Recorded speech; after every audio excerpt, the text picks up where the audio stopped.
itself. No, there was no liquidity problem. And to be clear, this was done preemptively. So we did this proactively, and thousands of other securities remain tradable on the platform. Customers that held these positions were able to sell them.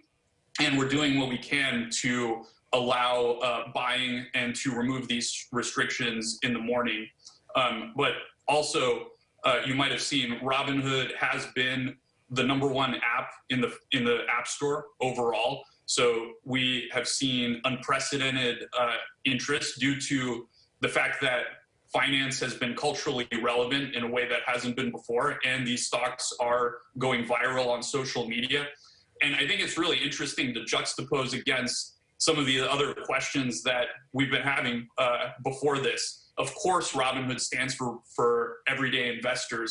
From the very beginning, we have stood for investors, opening up access and giving them the ability to trade commission-free in whatever they want.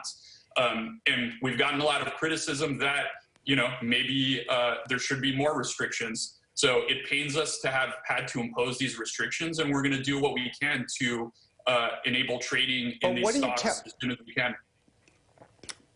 But what do you tell the Robinhood investor who says, look at the screen, I'm losing money, you are not allowing me to buy this, and by the way, I'm going to have to sell it for less money because of what you did?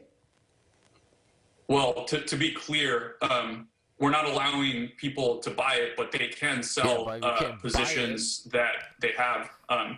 And, I feel a little bit, I know how Clorox and Lysol felt in the pandemic when they were running out of hand sanitizer and supplies. We just haven't seen this level of concentrated interest market-wide in a small number of names before. So we understand our customers are upset. We're doing what we can to re-enable buying in these names, and we stand with our customers. We stand for the everyday investor, and we do believe that you should be able to buy and sell the stocks that you want to, subject to all requirements. And that's what that's what we're working day in and day out to make possible.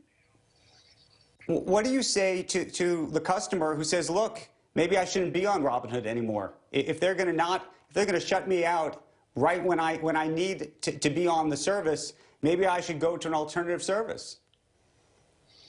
Look, we realize customers are upset with this. It was not an easy decision.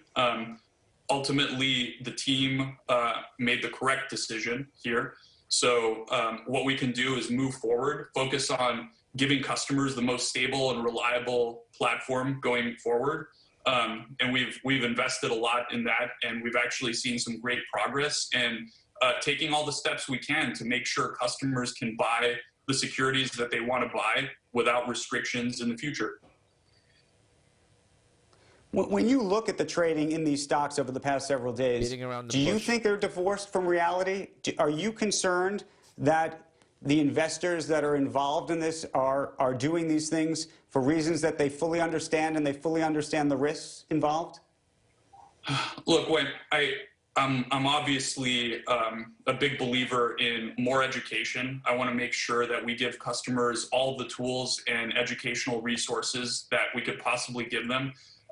This is really about access, and access is something I've been super strong about from the very beginning, in the face of a lot of criticism and questions about whether we should be granting people access in the first place. So yes, I think people need to be informed, they need to be educated.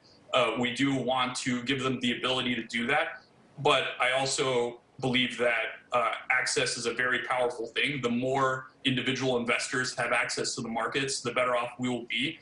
And we're going to work tirelessly day in and day out to make sure customers have that access. It's in the name. It's everything we stand for. Vlad, can you walk us... Let me bring Melissa in. Yeah, Andrew, thank you. And Vlad, thanks for being on CNBC. Can you walk us through the moment in which you realized that you needed to do this in order to have the capital? I mean, you drew on credit lines. We've confirmed that, and you can confirm that to us directly. At what point did you say, the options volume is just crazy, the stock volume is crazy, and we need to do this? It sounds like something you should have been able to figure out prior to today.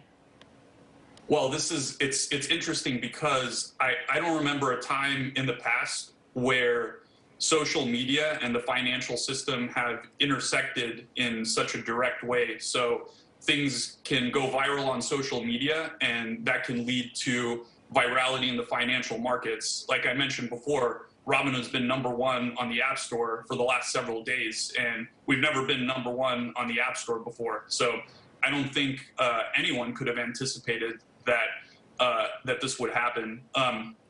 And in terms of the credit lines, you mentioned that was really a proactive measure. As I mentioned earlier in the conversation, the deposit requirements that we have at the various clearinghouses govern how much we can allow customers to buy some of these stocks. So obviously, in line with our mission and what we want to do, we want to put ourselves in a position to allow our customers to be as unrestricted as possible in accordance with the requirements and the regulations. So we pulled those credit lines so that we could maximize within reason the funds we have to deposit at the clearinghouses. Final question, and we only really have 30 seconds at this point, and we will continue this conversation on Squawk Box tomorrow. But the question I would ask you is, you said you're going to start allowing buying tomorrow. What happens if it triggers whatever system triggered today where you had to stop it? Are you anticipating that? Are you doing anything ahead of that prospect? Yeah, we're doing a lot of things. You know, we want to obviously allow buying safely for the firm and for the customers. And the teams have been working very, very hard. They were already working very hard dealing with the unprecedented,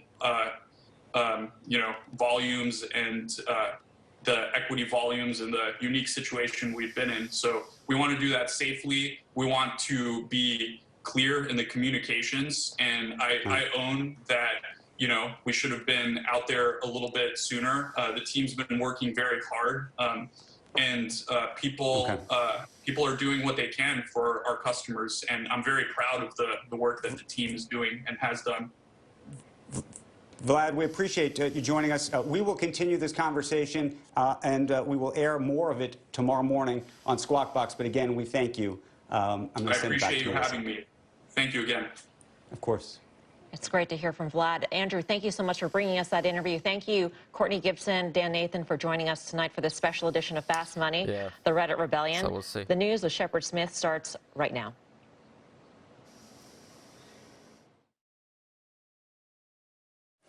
Now it's not a game. Now it's risen to Congress and investigations. Game stop, just the start. I'm Shepard Smith. This is the news on CNBC. This force is probably bigger. So yeah, very interesting. At least tomorrow we should be able to trade. So if you like this video, subscribe, give a like, and join us on live stream. Rules of the game. COVID cases